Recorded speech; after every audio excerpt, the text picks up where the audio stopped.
Something is quietly stealing your memory. And if you're not paying attention, it might take your identity with it.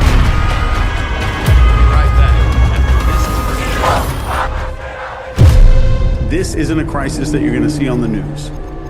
It's just a slow fade. It's a blur.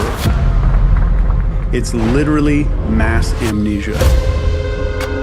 It's not a call to panic. This is an invitation, not to believe, to notice. If your mind's been foggy, if you've felt off, unfocused, or not quite you, you are not alone. I'm going to show you what's happening, how to know if you're being affected by it, and how to find your way back. Let's pull back the curtain on what's been quietly reshaping your inner world without your permission.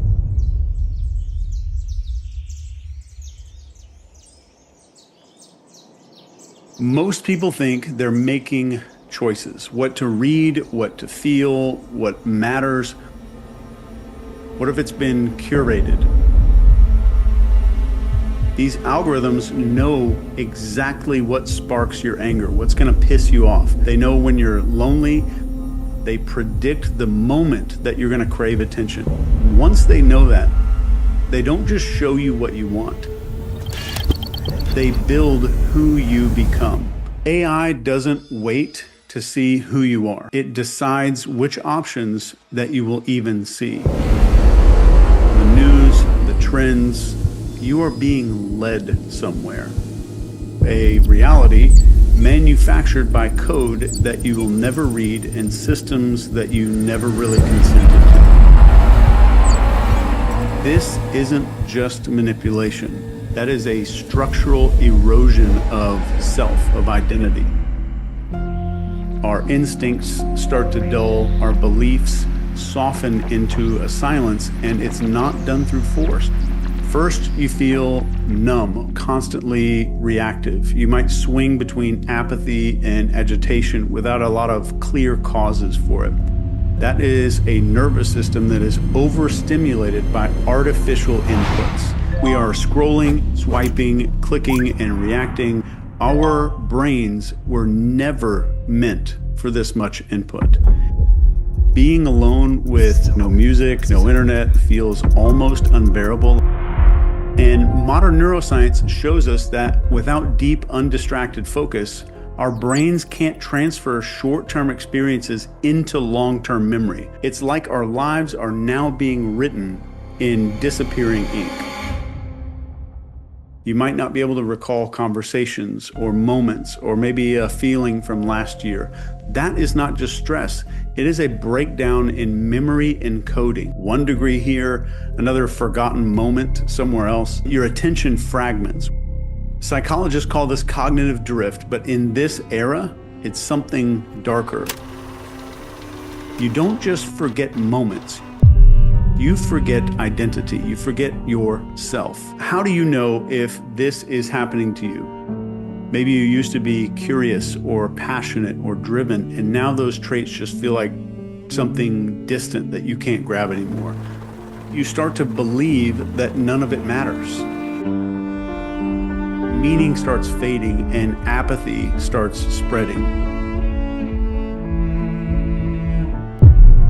What we're talking about here is not just burnout. This is the final symptoms. The self just gets really vulnerable.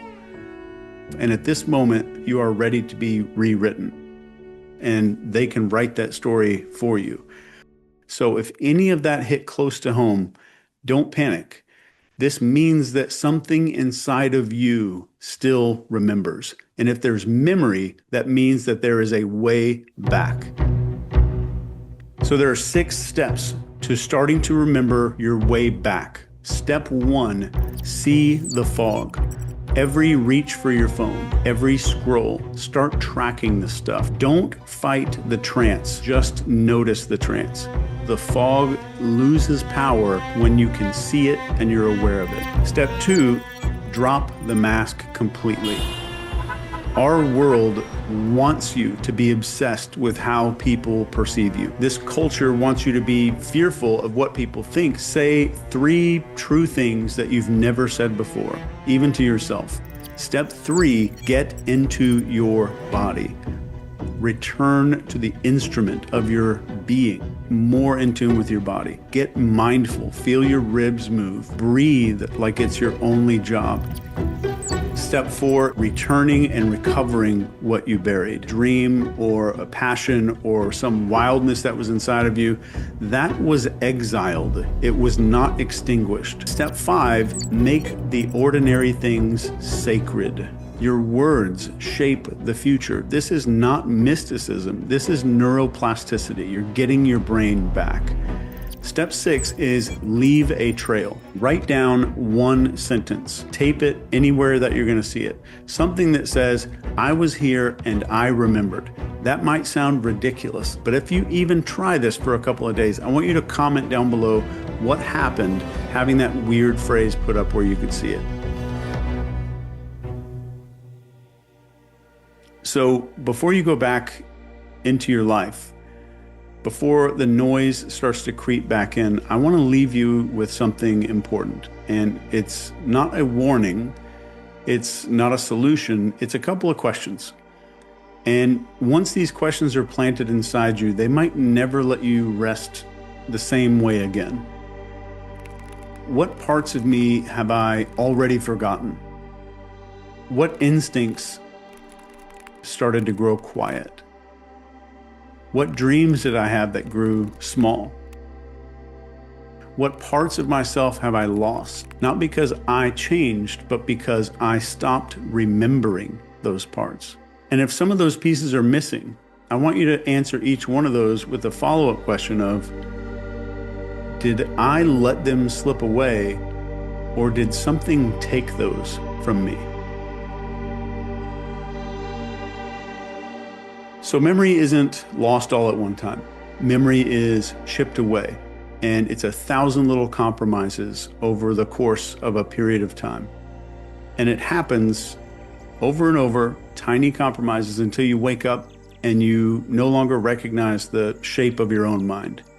But if you ask the right questions, if you sit in the quiet again, if you stop running from your own reflection, a face that you almost forgot, a voice that you thought you lost, a fire you didn't realize was still burning, those pieces can start to come back.